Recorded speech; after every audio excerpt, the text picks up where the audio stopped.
ధన్యవాదాలు అధ్యక్ష.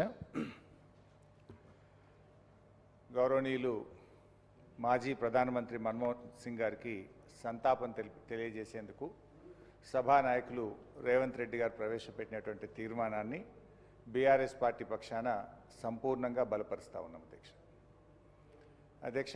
మరి లెజిస్లేటివ్ అఫైర్స్ మినిస్టర్ గారు కూడా ఇక్కడ ఉన్నారు. ఒక విషయం కూడా వారి దృష్టికి తెచ్చి నేను విషయంలోకి వెళ్తా అధ్యక్ష. మన్మోహన్ సింగ్ గారు పెద్దల సభలో ఆయన 33 సంవత్సరాలు పెద్దల సభలో పనిచేశారు. ఈరోజు మన రాష్ట్రంలో కూడా పెద్దల సభలో వారికి నివాళులు అర్పించుంటే మరింత సముచితంగా ఉండేది. ఎమ్మెల్సీలు చాలామంది కూడా అడుగుతున్నారు, ఎందుకు మన్మోహన్ సింగ్ గారి సంతాప తీర్మానాన్ని శాసన మండలిలో పెట్టలేదు అనేటువంటి విషయాన్ని వాళ్ళు కూడా అడుగుతూ ఉన్నారు. మరి శాసనసభ పెట్టినప్పుడు శాసన మండలిలో కూడా పెట్టి వారికి నివాళులు అర్పించుంటే మరింత బాగుండేది. దాన్ని వారు గమనంలో తీసుకుంటారని చెప్పి భావిస్తున్నాను. ఇకపోతే అధ్యక్ష, మన్మోహన్ సింగ్ గారు భౌతికంగా ఆయన మన మధ్య లేకపోయినా ఆయన దేశానికి చేసినటువంటి సేవలు చరిత్ర ఉన్నంత కాలం నిలిచే ఉంటాయి అధ్యక్ష. సామాన్య కుటుంబంలో పుట్టి వీధి దీపాల మధ్య లాంతర్లు పెట్టుకొని చదువుకొని స్కాలర్షిప్ల మీద ఆధారపడి చదువుకొని అసామాన్య వ్యక్తిగా ఎదిగినటువంటి అరుదైనటువంటి నాయకులు డాక్టర్ మన్మోహన్ సింగ్ గారు. ఆర్థిక శాస్త్రాన్ని బోధించే అధ్యాపకుడుగా దేశ ఆర్థిక విధానాలను నిర్దేశించే స్థాయికి వెళ్ళారంటే క్రమశిక్షణ కలిగిన వ్యక్తిత్వం, దేశం కోసం కష్టపడి పనిచేయాలనేటువంటి పట్టుదలే కారణం అధ్యక్ష. విదేశాల్లో కూడా ఆయనకు ఎన్నో గొప్ప గొప్ప అవకాశాలు వచ్చాయి. ఎన్నో పెద్ద పెద్ద ఉద్యోగాలు విదేశాల్లో వచ్చినప్పటికీ కూడా వాటన్నిటినీ తిరస్కరించి ఈ దేశం నాకు ముఖ్యం అని తన మాతృభూమి కోసం జీవితాన్ని అంకితం చేసినటువంటి మహనీయులు డాక్టర్ మన్మోహన్ సింగ్ గారు. మన్మోహన్ సింగ్ గారు ఎప్పుడు కూడా పదవుల కోసం ఆయన ప్రాకులాడలేదు అధ్యక్ష. పదవులే ఆయన దగ్గరికి వచ్చాయి తప్ప ఆయన పదవుల కోసం ఏ రోజు కూడా ప్రాకులాడింది కానీ ప్రయత్నం చేసిన సందర్భం లేదు. యూనివర్సిటీ గ్రాంట్స్ కమిషన్ చైర్మన్గా, ఆర్బీఐ గవర్నర్గా, ఆర్థిక శాఖ ముఖ్య సలహాదారుడిగా, ప్లానింగ్ కమిషన్ డిప్యూటీ చైర్మన్గా, అటామిక్ ఎనర్జీ స్పేస్ కమిషన్ సభ్యుడిగా, దేశ ఆర్థిక మంత్రిగా, దేశ ప్రధానిగా, రాజకీయాలకు అతీతంగా కూడా ఎన్నో గొప్ప గొప్ప పదవులను అంకితభావంతో నిర్వహించినటువంటి వ్యక్తి డాక్టర్ మన్మోహన్ సింగ్ గారు. అయితే ఈ రాజకీయాలకు సంబంధం లేనటువంటి మన్మోహన్ సింగ్ గారిని మరి దేశ రాజకీయాలకు పరిచయం చేసినటువంటి వ్యక్తి మన తెలంగాణ ముద్దుబిడ్డ పివి నరసింహారావు గారు. దేశం క్లిష్ట పరిస్థితుల్లో ఉన్నప్పుడు, ఆర్థిక రంగం కుదేలై అప్పులు కూడా పుట్టని పరిస్థితుల్లో ప్రధానిగా బాధ్యతలు చేపట్టినటువంటి పివి నరసింహారావు గారు మన్మోహన్ సింగ్ గారిని తన మంత్రివర్గంలో ఆర్థిక శాఖలో వారిని తీసుకోవడం మనందరికీ తెలుసు. పివి నరసింహారావు గారు ఏ నమ్మకమైతే వారి మీద పెట్టి వారికి అవకాశం కల్పించారో ఆ విశ్వాసాన్ని వమ్ము చేయకుండా దేశ ఆర్థిక రంగానికి తనదైన శైలిలో ఒక దిశను చూపించినటువంటి వ్యక్తి మన్మోహన్ సింగ్ గారు. ఆర్థిక మంత్రిగా మన్మోహన్ సింగ్ గారు చేసినటువంటి తొలి బడ్జెట్ ప్రసంగం ఈ దేశ ఆర్థిక మంత్రులు చేసిన ప్రసంగాల్లో ఒకటైనటువంటి అత్యుత్తమమైనటువంటి ప్రసంగంగా అది రికార్డుల్లో మిగిలిపోయింది అధ్యక్ష. పారిశ్రామిక విధానాలను పరిశ్రమల మంత్రిగా ఆనాడు పివి నరసింహారావు గారు మార్చి ఒక గొప్ప పేరు పివి నరసింహారావు గారు తెచ్చుకుంటే, ఆర్థిక విధానాలను సవరించి ఆర్థిక మంత్రిగా మన్మోహన్ సింగ్ గారు కూడా ఒక గొప్ప పేరును సంపాదించారు అధ్యక్ష.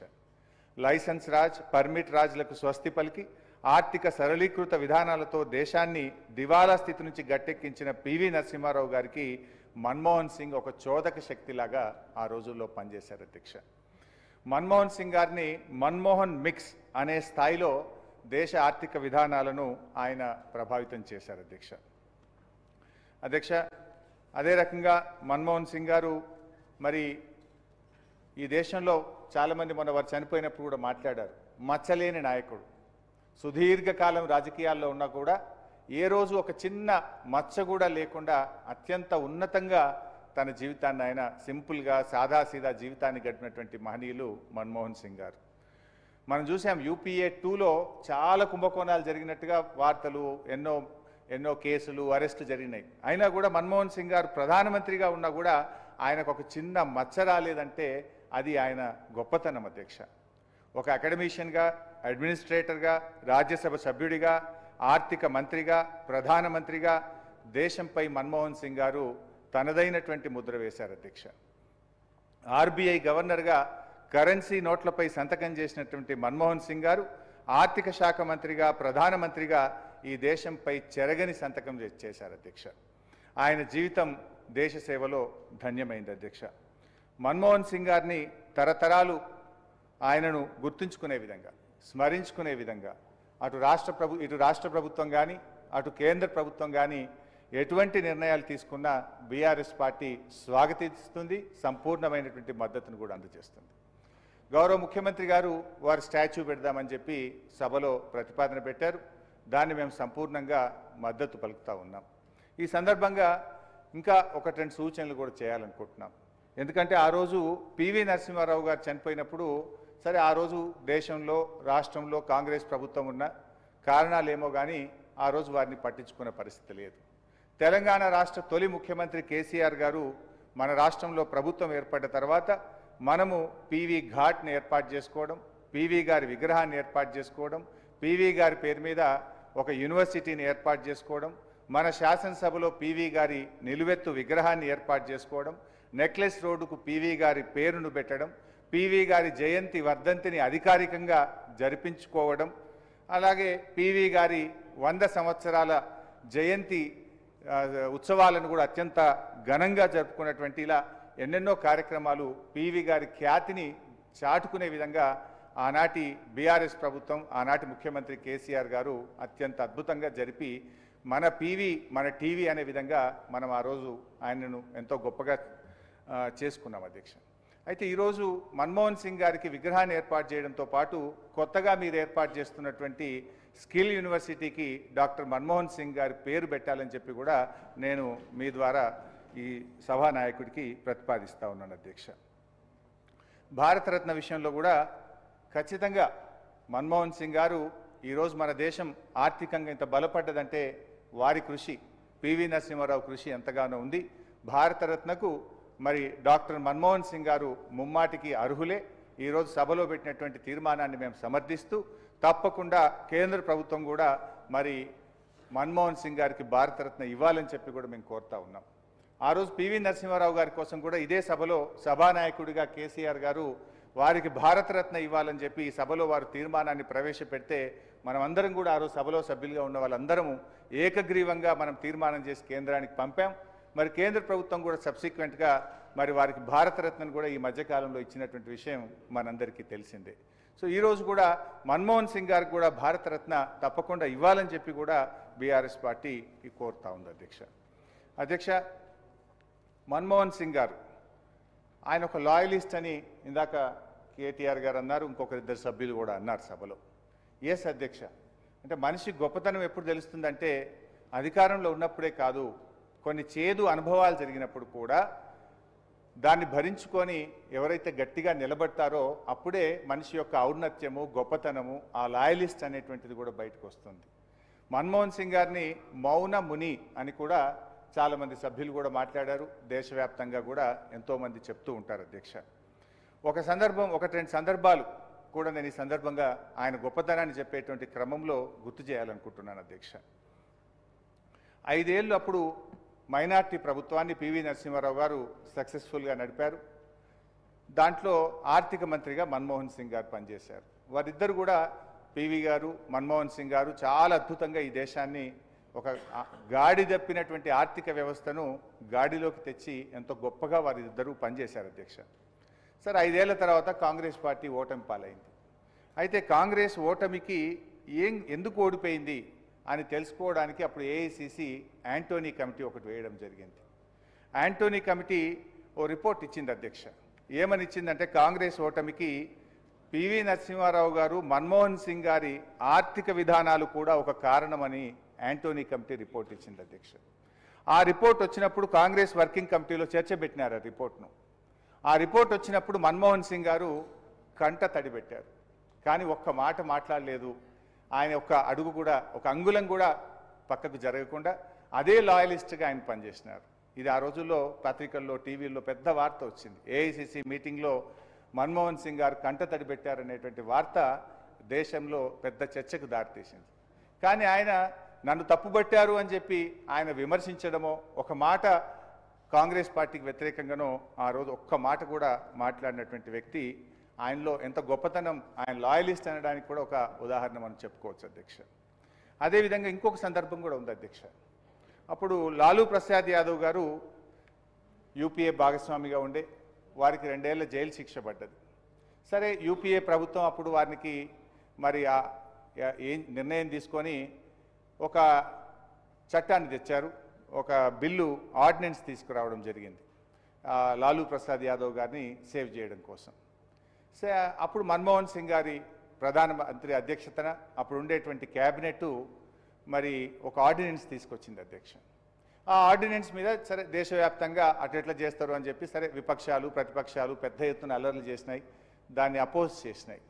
అప్పుడు కాంగ్రెస్ పార్టీ తరఫున ఓ ప్రెస్ మీట్ ఏర్పాటు చేసి ఏఐసిసి కార్యాలయంలో కొంతమంది దాన్ని డిఫెండ్ చేయడం, అంటే మా ప్రధానమంత్రి తీసుకున్న నిర్ణయం సరి అయింది, మా కాంగ్రెస్ పార్టీ తీసుకున్న నిర్ణయం సరి అయింది అని చెప్పేటువంటి క్రమంలో రాహుల్ గాంధీ గారు సడన్గా అక్కడికి చేరుకొని ఆర్డినెన్స్ కాపీలన్నీ చింపేస్తాడు.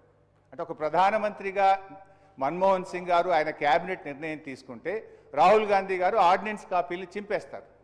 కానీ అలాంటి సందర్భంలో కూడా ఆయన ఎంత లాయలిస్టు అని నేను చెప్పడానికి ప్రయత్నం చేస్తున్నా అంటే, కేంద్ర మంత్రి మండలి తీసుకున్న నిర్ణయాన్ని రాహుల్ గాంధీ గారు బహిరంగంగా తప్పుపట్టిన మన్మోహన్ సింగ్ గారు మౌన మునిగానే ఉన్నారు తప్ప నోరు తెరవలేదు. ఆయన అంత గొప్ప వ్యక్తి అని చెప్పి కూడా ఈ సందర్భంగా నేను గుర్తు చేస్తా ఉన్నా అధ్యక్ష. ఇకపోతే అధ్యక్ష, గౌరవనీయులు అంటే ఆయన లాయల్టీ, కాంగ్రెస్ పార్టీ పట్ల ఆయన లాయల్టీ, ఆయన చిత్తశుద్ధిని నేను చెప్పే ప్రయత్నం చేస్తున్నాను. ఆయన ఎన్ని ఇబ్బందులు ఎదుర్కొన్నా కూడా ఎప్పుడు ఒక్క అడుగు కూడా పక్కకు జరగని ఆయన వ్యక్తిత్వాన్ని, ఆయన గొప్పదనాన్ని ఈ సభ ద్వారా చెప్పేటువంటి ప్రయత్నం చేస్తున్నాం అధ్యక్ష.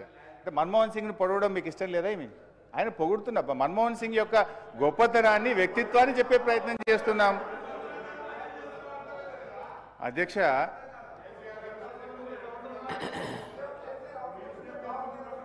అధ్యక్ష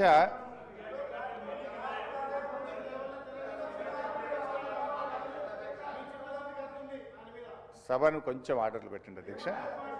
అధ్యక్ష, తెలంగాణ రాష్ట్ర ఏర్పాటులో కూడా తప్పకుండా ప్రధానమంత్రి గారి పాత్ర ఉంది. ఎవరు ఎవరన్నా కాదన్నా మన్మోహన్ సింగ్ గారు ప్రధానమంత్రిగా ఉన్నప్పుడే భారత పార్లమెంట్లో తెలంగాణ బిల్లు పాస్ అయింది. ఇది చరిత్రలో దాస్తే దాగే సత్యం కాదు. We have to agree that. But ఒక గౌరవ సభ్యులందరూ కూడా చాలామంది మాట్లాడారు తెలంగాణ రాష్ట్ర ఏర్పాటు విషయంలో మన్మోహన్ సింగ్ గారి పాత్ర గురించి, కాంగ్రెస్ పార్టీ పాత్ర గురించి కూడా సభ్యులందరూ కూడా చెప్పారు. ఈ సందర్భంగా అందులో కొన్ని సందర్భాల్లో ప్రత్యక్షంగా నేను కూడా ఉన్నాను, కొన్ని విషయాలు నేను కూడా పంచుకోవాలనుకుంటున్నాను అధ్యక్ష. 2004లో కాంగ్రెస్ పార్టీ అప్పటి మా టీఆర్ఎస్ పార్టీతో పొత్తు పెట్టుకోవడం, తెలంగాణ రాష్ట్రాన్ని ఏర్పాటు చేస్తామని చెప్పి స్వయంగా యూపీఏ అధ్యక్షురాలు సోనియా గాంధీ గారు కరీంనగర్లో ప్రకటన చేశారు. మేము కాంగ్రెస్ పార్టీతో అలయన్స్ జరిగింది అధ్యక్ష. రాష్ట్రంలో కేంద్రంలో కాంగ్రెస్ ప్రభుత్వం అధికారంలోకి వచ్చింది. నేను కూడా అప్పుడు కేసీఆర్ గారితో పాటు ఢిల్లీలో ఉన్నాను అధ్యక్ష. అప్పుడు మన్మోహన్ సింగ్ గారు పిలిచి కేసీఆర్ గారిని మీరు కేంద్ర క్యాబినెట్లో చేరండి అని చెప్పి వారు మన్మోహన్ సింగ్ గారు ఆహ్వానించారు అధ్యక్ష. అప్పుడు కేసీఆర్ గారు ఒక మాట అన్నారు, నేను మంత్రి పదవుల కోసం ఢిల్లీకి రాలేదు, తెలంగాణ రాష్ట్ర ఏర్పాటు కోసం మాత్రమే ఢిల్లీకి వచ్చాము అని చెప్పినప్పుడు ఆ యూపీఏ మీటింగ్లో సోనియా గాంధీ గారు, మన్మోహన్ సింగ్ గారు మేము తెలంగాణ తప్పకుండా ఏర్పాటు చేస్తాము, మీరు చేరండి, రాష్ట్రంలో చేరండి, కేంద్రంలో చేరండి అని చెప్పి వారు ఆ రోజు ఆహ్వానించడం జరిగింది. కేసీఆర్ గారు ఇంటికి వచ్చి ఆలోచించి చెప్తానని చెప్పి ప్రొఫెసర్ జయశంకర్ గారు, విద్యాసాగర్ రావు గారు అనేక మంది మేధావులతో చర్చించి తిరిగి మళ్ళీ వెళ్ళి ప్రతిపాదన పెట్టారు. వారంత పెద్ద మనుషులు మనల్ని ఆహ్వానించినప్పుడు మరి చేరకపోవడం కరెక్ట్ కాదేమో, కానీ మనం వచ్చినటువంటి ఎజెండా తెలంగాణ కదా, యూపీఏ కామన్ మినిమం ప్రోగ్రాంలో తెలంగాణ అంశాన్ని చేర్చండి, తెలంగాణ రాష్ట్ర ప్రక్రియను మేము చేస్తామని మీరు యూపీఏ కామన్ మినిమం ప్రోగ్రాంలో పెడితే మేము తప్పకుండా క్యాబినెట్లో చేర్తామని చెప్పి ఆ రోజు కేసీఆర్ గారు చెప్పడం, డాక్టర్ మన్మోహన్ సింగ్ గారు ఆ రోజు అంగీకరించినటువంటి విషయాన్ని నేను గుర్తు చేస్తా ఉన్నాను అధ్యక్ష.